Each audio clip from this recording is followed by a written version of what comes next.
आला आला हिवाळा तब्येतीला सांभाळा. हिवाळा म्हटलं की थंडी पडलेली असते आणि यामुळे भरपूर आपल्या शरीरामध्ये चेंजेस होत असतात. तर त्यासाठी आज आपण इथे ड्रायफ्रूटचे लाडू बनवून घेणार आहोत. भरपूर असं साहित्य घेतलेलं आहे आणि या साहित्याची आपण खोलवर माहिती देखील घेणार आहोत. तर इथे मी लाडू बनवून तयार ठेवलेले आहेत. रोज एक लाडू एक ग्लास भरून दुधाबरोबर जर खाल्लं ना, पूर्ण पोषण हे लाडू आणि दुधापासून आपल्याला मिळतं. तर मस्तपैकी हे लाडू सॉफ्ट झालेले आहेत. तर इतक्या साहित्यापासून जवळपास 1.5 ते जवळपास 1.25 किलोचे लाडू झालेले आहेत. खूप सॉफ्ट आहेत आणि हे लाडू आपण जवळपास 3 ते 4 महिन्यासाठी सहजपणे स्टोअर करून ठेवू शकतो. तर चला जास्त वेळ न घालवता आजच्या व्हिडिओला सुरुवात करूया. तर स्वागत आहे आजच्या व्लॉगमध्ये. मी सीमा. 250 ग्राम काळ्या खारकाची पावडर घेतलेली आहे. 250 ग्राम सुके खोबऱ्याचे तुकडे करून घेतलेले आहेत. डिंक घेतलेला आहे आणि सोबतच बाकी साहित्य आपण पाहून घेऊया. जवळपास 100 ग्रॅम मखाणे, ज्याला आपण कमळाच्या ज्या बिया असतात पॉपकॉर्न सारख्या जे दिसतात त्याला मखाणे म्हणतात. सोबतच इथे मी अक्रोड घेतलेले. अक्रोड जास्त नव्हते, थोडेसेच होते. तर मुठभर अक्रोड आहेत. काजू घेतलेले आहेत वाटीभर. बदाम घेतलेले आहेत वाटीभर. आता हे जे ड्रायफ्रुट्स घेतलेले आहेत ना, याचं प्रमाण तुम्ही कमी जास्त देखील करू शकता. आता इथे बाकीचे साहित्य देखील आपण पाहून घेऊया. भोपळ्याच्या बिया घेतलेल्या आहेत. काळे तीळ, सफेद तीळ घेतलेले आहेत आणि सोबतच मगज बी. तर भोपळ्याच्या ज्या बिया आहेत एक लहान वाटी भरून घेतलेले. मगज बी अर्धी वाटी आहे आणि सोबतच काळे तीळ आणि पांढरे तीळ पाव वाटी असेल. इथे जवळपास 3 चमचे मोठे भरून मेथी बी घेतलेले आहे, मेथीच्या बिया, आणि सोबतच 2 चमचे इतके हळीव घेतलेले आहेत आणि 5 ते 7 हिरव्या वेलच्या घेतलेल्या आहेत. तर चला साहित्य थोडंसं जवळून देखील आपण पाहून घेऊया. सुकं खोबरं, खारीक पावडर घेतलेली आहे, डिंक आहे, काजू, बदाम, मखाणे, थोडेसे अक्रोड आहेत, मूठभर असे. आणि इथे बाजूला त्या ताटामध्ये भोपळ्याच्या बिया, मगज बी, काळे तीळ, पांढरे तीळ, मेथीचे दाणे आणि हळीव आणि वेलची घेतलेली आहे. यामध्ये आपण आणखीनही साहित्य घालणार आहोत, जसं की मनुके घालणार आहोत, तूप आहे आणि गुळ आहे. तर सगळ्यात आधी सुरुवातीला मी मेथी बी, हळीव आणि वेलची हे या कढईमध्ये घालून थोडंसं त्याला शेकून घेणार आहे. मेथी बी आणि हळीव ज्यावेळेस आपण भाजत असतो त्यावेळेस ते साधारणपणे तडतडल्यासारखा आवाज होतो आणि त्याचा खमंग असा सुगंध सुटायला लागतो. तर हे जे साहित्य आहे ना, तर हे साहित्य सुरुवातीलाच आपण छान असं भाजून घेऊया. नंतर काय होईल, तूप वगैरे घालून इतर साहित्य ज्यावेळेस आपण भाजणार तर ते तूप मिक्सरच्या भांड्याला चिकटलेलं असल्यामुळे याची पावडर व्यवस्थित होणार नाही आणि म्हणून आपण सुरुवातीला हे सगळं साहित्य भाजून घेऊया. 30 सेकंदामध्ये जवळपास मेथीचा रंग देखील बदलला आणि छान असा खमंग सुगंध देखील सुटलेला आहे. याला आता मी काढून घेते आणि जे हळीव आहे त्याला देखील भाजून घेते. एकत्र जर भाजलं तर हळीव जे आहेत आकाराने लहान असतात, ते जळण्याची शक्यता असते, म्हणून आपल्याला हे थोडंसं वेगळं करून भाजायचं आहे. तर आता इथे मी हळीव घालून घेतलेले. कढई गरम आहे. आता इथे ना मी काय केलं, गॅस बंद करून घेतलाय, कारण की जे हळीव आहेत ना पटापट उष्णतेने ते उडतात बाहेर कढईच्या, त्यामुळे थोडंसं शेकून घेतल्यासारखं करायचं आणि लगेचच त्याला काढून घ्यायचं. हे जे ड्रायफ्रुट्स आपण घेतलेले आहेत, या ड्रायफ्रुट्समध्ये खूप मोठ्या प्रमाणामध्ये प्रोटीन, विटामिन, खनिज, त्याचप्रकारे फायबर मोठ्या प्रमाणामध्ये असतं. त्वचेला याचा खूप मोठा औषधीय प्रभाव होत असतो.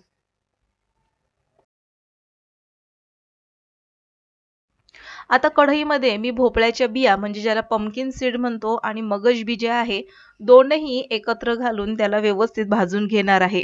या दोनही बियांमध्ये protein, healthy fats, fibre, mineral, magnesium, zinc, copper, phosphorus खूप मोठ्या प्रमाणामध्ये असतं.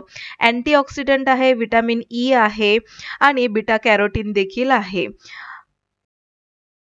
निद्रानाश वगैरे जर असेल तर हे जे दोन्ही सीड्स आहेत ते खूप फायदेशीर आहेत. डायजेस्टिव्ह सिस्टीम सुधारतं आणि आपली इम्युन सिस्टीमला देखील खूप मोठ्या प्रमाणामध्ये सपोर्ट करतं. अँटीऑक्सिडंट आणि अँटी इन्फ्लॅमेटरी इफेक्ट याचे होत असतात. त्यामुळे आपल्या बॉडीवरचं जर स्ट्रेस असेल किंवा मग इन्फ्लॅमेशन असेल तर ह्या सीड्सचा आहारामध्ये वापर करणं गरजेचं आहे. थंडी पडली की आपल्याला प्रामुख्याने समस्या जाणवतात, म्हणजे त्वचा कोरडी पडणे केस रुक्ष होणे आणि सोबतच साधारणपणे सांधे वगैरे दुखी, सांधे आखडणे अशा प्रकारचे त्रास होत असतात. त्यासाठी हे लाडू फार फायदेशीर आहेत. आता भाजून घेतलेले जे साहित्य आहे ना ते आपण या बाउलमध्ये काढून घेणार आहोत. तर इथे या बाउलमध्ये मी जी काही हळीव आणि मेथी दाण्याची पावडर केली होती वेलचीची, तर ती आपण यामध्ये घालून घेणार आहोत. बघा, ही पावडर करत असताना किंवा हे जे मेथी दाणे आणि हळीव आपण जेव्हा भाजत होतो त्यामध्ये आपण कुठेही तुपाचा वापर केलेला नाही. फक्त ड्राय हे भाजून घेतलेलं आहे आणि त्याची पावडर खूपच बारीक अशी झालेली आहे. याला मी चाळून देखील घेणार नाहीये. आता हे सीड्स देखील भाजत आलेले आहेत, त्याला काढून घेऊया. थोडंसं थंड करून त्याची देखील पावडर करून आपण या बाउलमध्ये काढून घेणार आहोत. दोनही प्रकारचे काळे तीळ आणि पांढरे तीळ घेतलेले आहेत. दोनही तिळांमध्ये कॅल्शियम खूप मोठ्या प्रमाणामध्ये आहे. बऱ्याचदा असं होतं की फ्रॅक्चर होतं, हाडं ठिसूळ होतात, कॅल्शियमची कमतरता असल्यामुळे दातांचे विकार देखील होतात. प्रेग्नन्सीमध्ये महिलांना कॅल्शियमची फार आवश्यकता असते. अशा वेळेस तिळाचे लाडू देखील खाल्ले तरी खूप फायदेशीर असतात. तिळामध्ये खूप मोठ्या प्रमाणामध्ये कॅल्शियम आहे, प्रोटीन आहे, हेल्दी फॅट्स, फायबर कंटेंट आहे, मिनरल देखील आहे. शरीरावर जर एखाद्या भागाला सूज वगैरे आलेली असेल तर तीळ हे अतिशय फायदेशीर आहे. तिळाचं तेल देखील वापरलं जातं मसाज करण्यासाठी. सोबतच डायजेस्टिव्ह सिस्टीम सुधारली जाते, इम्युन सिस्टीम देखील सुधारली जाते. तीळ लगेचच भाजले जातात, जास्त काही वेळ लागत नाही आणि याला लगेच मी काढून घेणार आहे. थोडंसं थंड करून याची देखील पावडर करून घेणार आहे. वाटीभर बदाम घेतलेले त्याला देखील भाजून घ्यायचंय. बदामामध्ये vitamin E, magnesium, healthy fats खूप मोठ्या प्रमाणामध्ये आहे. प्रोटीन, फायबरचं प्रमाण देखील मोठ्या प्रमाणात आहे. लो कोलेस्ट्रॉल आणि हृदयाच्या आरोग्यासाठी बदाम हे फायदेशीर आहेत. याला देखील आपण छान असं मंद आचेवरती खमंग सुगंध सुटेपर्यंत भाजून घेऊया. वाटीभर काजू घालून घेतलेले आहेत. या काजूमध्ये मॅग्नेशियम, तांब म्हणजेच कॉपर, झिंक याचं प्रमाण आहे. अँटीऑक्सिडंट आणि विटामिनने भरपूर असे हे काजू आहे.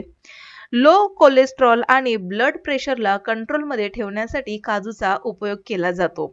या दोघांना मी व्यवस्थित भाजून घेतलेले आणि काढून घेतलेले आहे. आता या सगळ्यांची मी पावडर करून या बाउलमध्ये काढून घेतलेले. पावडरच करायची, जास्त भरड वगैरे ठेवायची नाही. पावडर केल्यामुळे काय होतं, या ज्या ड्रायफ्रूट मधलं तेल आहे ना ते रिलीज होतं, बाहेर निघतं आणि मस्तपैकी लाडूला आपण बांधू शकतो. म्हणजेच यामध्ये जास्तीचं तूप घालण्याची आवश्यकता लागत नाही. हे जे नैसर्गिकरित्या या ड्रायफ्रूटचं जे तेल असतं ना ते सुटायला मदत होते. आता हे सगळी पावडर मी यामध्ये काढून घेतलेली आहे. आता आपण मखाणे भाजून घेणार आहोत. जे आपण कमळच्या ज्या बिया असतात त्या पॉपकॉर्न सारख्या भाजलेल्या असतात तेच म्हणजे मखाणे. थोडेसे नरम आहेत, त्याला भाजल्यामुळे छान असा कुरकुरीतपणा होईल आणि सहज याची पावडर बनली जाईल. मखाण्यामध्ये प्रोटीन, फायबर, कार्बोहायड्रेट्स खूप मोठ्या प्रमाणामध्ये आहेत. सोबतच मिनरल आणि पोटॅशियम, मॅग्नेशियम, आयर्न देखील आहे. नर्व्ह सिस्टीम आणि डायजेस्टिव्ह सिस्टीमला सुधारण्याचं काम मखाणे करतात. तर याला देखील मी 1 ते 2 मिनिटासाठी भाजून घेते आणि लगेचच काढून घेणार आहे. थोडंसं थंड करून याची पावडर करून घ्यायची आहे. तर आता हे मखाणे भाजून झालेले त्याला थोडंसं मी गार करून घेणार आहे. तर अशा पद्धतीने हे मखाणे भाजले पाहिजेत. साधारणपणे बोटाने दाबल्यास त्याचा अशा प्रकारे चुरा होणं गरजेचं आहे. आता हे मखाणे तुम्ही थोडेसे तेलावरती किंवा तुपावरती भाजून त्यावरती थोडंसं हळद, तिखट, मीठ घालून मुलांना चटपटीत असे मखाणे खाऊ घालू शकता. 250 ग्रॅम सुक्या खोबऱ्याचा वापर केलेला आहे आणि आता याची प्रॉपर्टी आपण पाहून घेऊया. यामध्ये हेल्दी फॅट्स आहेत, प्रोटीन आहे, फायबर आहे, सोबतच मिनरलमध्ये पोटॅशियम, मॅग्नेशियम, आयर्न आहे. डायजेस्टिव्ह सिस्टीम सुधारतं आणि इम्युनिटी पॉवर वाढवतं. तर या बाउलमध्ये मी थोडे करून मखाण्याची पावडर अशा पद्धतीने करून घेतलेली आहे आणि सगळे मखाण्याची पावडर करून या बाउलमध्ये घालून घेते आणि व्यवस्थित मिक्स करून घेणार आहे. खोबरं देखील छान असं खमंग सुगंध सुटला की आपल्याला लगेच काढून घ्यायचं आहे आणि त्याला थोडंसं थंड करून त्याची देखील पावडर करून घ्यायची आहे. बऱ्यापैकी भाजत आलंय हे. आता याला आपण काढून घेणार आहोत. तसं पाहायला गेलं तर हे जे ड्रायफ्रूटचे लाडू आहेत ना तर ते लहानांपासून वयोवृद्धांपर्यंत, प्रेग्नंट महिलांपर्यंत सगळेजण हे खाऊ शकतात लाडू. हिवाळा म्हटला की आपली त्वचा कोरडी पडते आणि हे जे ड्रायफ्रुट्स असतात त्यामध्ये नैसर्गिकरित्या तेल असतं. त्यामुळे त्वचा जर आपल्याला छान अशी सुधारायची असेल, मऊ, कोमल, ताजी, टवटवीत अशी त्वचा करायची असेल तर आपल्या आहारामध्ये या प्रकारचे ड्रायफ्रुट्स असणं गरजेचं आहे. जर मिक्स ड्रायफ्रूटचे लाडू केले तर अतिशय उत्तम. आता या कढईमध्ये मी जवळपास 2 चमचे तूप घालून घेतलेले आहे. आता यामध्ये मी डिंक घालून घेणार आहे. यातील अर्धा डिंक वापरणार आहे आणि छान असा पॉपकॉर्न सारखा फुलेपर्यंत याला तळून घेणार आहे. तुपाचा वापर इथे मी फक्त 2 चमचे केलेला आहे. 2 चमचे तुपामध्ये हे डिंक तळून घ्यायचे. अशा पद्धतीने हा डिंक छान असा फुलला पाहिजे. आता हा फुललेला डिंक थोडासा गार करायचा. बोटाने देखील याला आपण सहजपणे चुरू शकतो. पण हा जो डिंक आहे मी मिक्सरमध्ये बारीक करून घेते म्हणजे आपला वेळ वाया जाणार नाही. चमच्याभर तूप घालून घेतलेले आहे आणि यामध्ये देखील आपण वाटीभर मनुके घालून घेणार आहोत. काळे मनुके घातले तर उत्तम. मनुके देखील छान फुलेपर्यंत आपण याला परतून घेणार आहोत. मनुक्यामध्ये खूप मोठ्या प्रमाणामध्ये फायबर, विटामिन, मिनरल्स आहेत. एनर्जी आहे भरपूर यामध्ये. सोबतच लो कोलेस्टेरॉल आणि ब्लड प्रेशरला कंट्रोलमध्ये ठेवण्याचं काम हे मनुके करतात. अशा पद्धतीने हे मनुके फुलले की याला आपण या बाउलमध्ये काढून घेणार आहोत. जी आपण सगळ्या ड्रायफ्रूटची पावडर केली होती ती एकावर एक या बाउलमध्ये घालून घेतलेली आहे. म्हणजे ती थंड देखील होईल. आणि आता सगळ्यात शेवटी ही जी काळ्या खारकाची पावडर आहे ती या कढईमध्ये घालून घेतलेली. गॅस इथे एकदम स्लो ठेवायचा आणि थोडीशी ही पावडर आपल्याला शेकून घ्यायची आहे. म्हणजे यामध्ये जे काही मॉइश्चर असेल ते पूर्णपणे निघून जाईल. खारकाची पावडर भाजत असताना तळाला लागण्याची शक्यता असते. त्यामुळे मंद आचेवरती फक्त 1 ते 2 मिनिटासाठी या पावडरला शेकून घ्यायचं आणि लगेचच काढून घ्यायचं. इथे मी डिंक चुरून न घालता बारीक करणार आहे मिक्सरवर आणि याची पावडर आता तयार झालेली आहे. ही पावडर या बाउलमध्ये काढून घेते. बरं, इथे सगळ्यांचा प्रश्न असेल, की जी मेथी पावडर आहे ती फक्त मी भाजली, तूप न घालता आणि त्याची पावडर करून घेतली. तर आता हे लाडू कडवट होतील का? तर मेथी आहे आणि कडवटपणा हा त्या मेथीचा गुणधर्मच आहे. आणि इथे आपण फक्त 3 चमचे मेथी वापरलेली आहे भाजून. तर जास्त काही कडवट असं हे लाडू होत नाहीत. साधारणपणे हलकीशी आपल्याला कडवट चव जाणवते आणि ही जी चव आहे आणि त्याचा जो स्वाद आहे तो तितका तर या लाडूला आलाच पाहिजे. आणि पौष्टिक बनवायचं असेल तर मेथीचं इतकं प्रमाण आपण ठेवणं गरजेचं आहे. खारीक पावडर छान अशी शेकून घेतली, तिला काढून घेतलंय आणि याच कढईमध्ये मी जवळपास अर्धा किलो इतका गूळ बारीक चिरून घेतलेला आहे आणि त्याला या कढईमध्ये घालून घेते. चिरून घ्यायचा, किसून घेतला तरी देखील चालेल. हा सगळाच गूळ आता मी या कढईमध्ये घालून घेते. सगळे ड्रायफ्रुट्स आपण बारीक त्याची पावडर करून घेतली आणि एकंदरीत त्याचं जर प्रमाण बघितलं तर साधारणपणे 1.25 किलोच्या वर हे प्रमाण झालेलं आहे. आणखीन त्यामध्ये गूळ थोडासा पडणं बाकी आहे. म्हणजेच हे तयार होणारे लाडू साधारणपणे 1.5 किलोच्या आसपास तयार झालेले आहेत वजनी प्रमाणामध्ये. ह्या गुळामध्ये मी अगदीच थोडंसं पाणी घालून घेणार आहे म्हणजे ह्या गुळाचा आपल्याला छान असा गूळ विरघळता येईल. आता या गुळाचा आपल्याला पाक करायचा नाहीये. साधारणपणे थोडंसं पाणी घालून गूळ विरघळला की लगेच आपल्याला त्याला काढून घ्यायचंय. आता ह्या ज्या पावडर मी या बाउलमध्ये घातल्या होत्या त्यामध्ये आपल्याला थोडीशी सुंठ पावडर घालायची आहे. तर इथे सुंठ पावडर जवळपास चमचाभर मी इथे घालून घेतलेली आहे. सुंठाची पावडर म्हणजे ड्राय जिंजर पावडर ही साधारणपणे उष्ण असते. आणि ड्रायफ्रुट्स देखील साधारणपणे उष्ण असतात. थंडीमध्ये उष्ण अशा वस्तू आपण आहारामध्ये घेत असतो.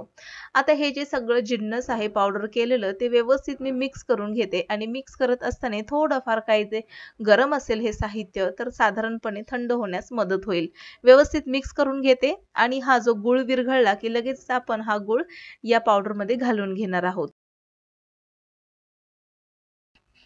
आता हा गूळ विरघळलेला आहे. याचा कुठेही आपल्याला 1 तारी किंवा 2 तारी पाक बनवायचा नाही. गूळ विरघळला की लगेचच आपल्याला त्याला उतरवून लगेचच या पावडरमध्ये घालून घ्यायचंय. तुमच्या लक्षात आलंच असेल की इतकं सगळं साहित्य आपण भाजून घेतलं आणि तुपाचा वापर जास्तीत जास्त आपण 3 ते 4 चमचे इतकाच केलेला आहे. त्यापेक्षा जास्त तुपाचा वापर केलेला नाही. जर तुम्हाला आणखीन तूप घालायचं असेल किंवा जास्त तुपामध्ये हे जिन्नस आपल्याला भाजून घ्यायचं असेल तर तुम्ही थोडंसं तुपाचा वापर जास्त देखील करू शकता. आता ही गुळाची जे लिक्विड आहे ते मी सगळं घालून घेतलेलं आहे. आता हे मिश्रण आपण पटकन मिक्स करून घेणार आहोत, एकजीव करून घेणार आहोत आणि याचे पटापट लाडू बनवून घेणार आहोत। मिश्रण जर लाडू करताना जास्तच कोरडं वाटत असेल तर याला आपण पुन्हा थोडंसं गरम करून पुन्हा याचे लाडू वळू शकतो, किंवा हे मिश्रणचे लाडू जर तुम्हाला वळायला आणखीन त्रास होत असेल तर 2 ते 3 चमचे तुपाचा वापर तुम्ही करू शकता। पण आता हे जे मिश्रण आहे हे मला परफेक्ट वाटत आहे आणि या मिश्रणाचे लाडू आता मी बनवून घेते। आता याचे लाडू आपण पटकन बनवून घेणार आहोत, कारण की जर तुमच्या हाताखाली 1 ते 2 माणसं असतील तर लाडू हे पटकन बनवून होतील आणि जर एकटेच करणार असाल तर तुमच्या लाडू बनवण्याचा स्पीड थोडासा जास्त असला पाहिजे। तर पटापट आता हे लाडू बनवून घेते, कारण की मिश्रण जे आहे साधारणपणे ओलसर वाटत आहे आणि यामध्ये आपण साधारणपणे मनुक्याचा वापर देखील केला होता, त्यामुळे या मिश्रणाला तूप, गूळ आणि मनुक्याचा ओलावा मिळाल्यामुळे हे लाडू पटकन असे बनवले जातात, बांधले जातात। पटापट आता हे सगळे लाडू मी बनवून घेणार आहे आणि काहीच मिनिटांमध्ये इथे मी जवळपास ताट भरून इतके लाडू तयार करून घेतलेले आहे। वजनी प्रमाण 1.5 ते पावणे 2 किलोच्या आसपास हे गेलेले आहेत।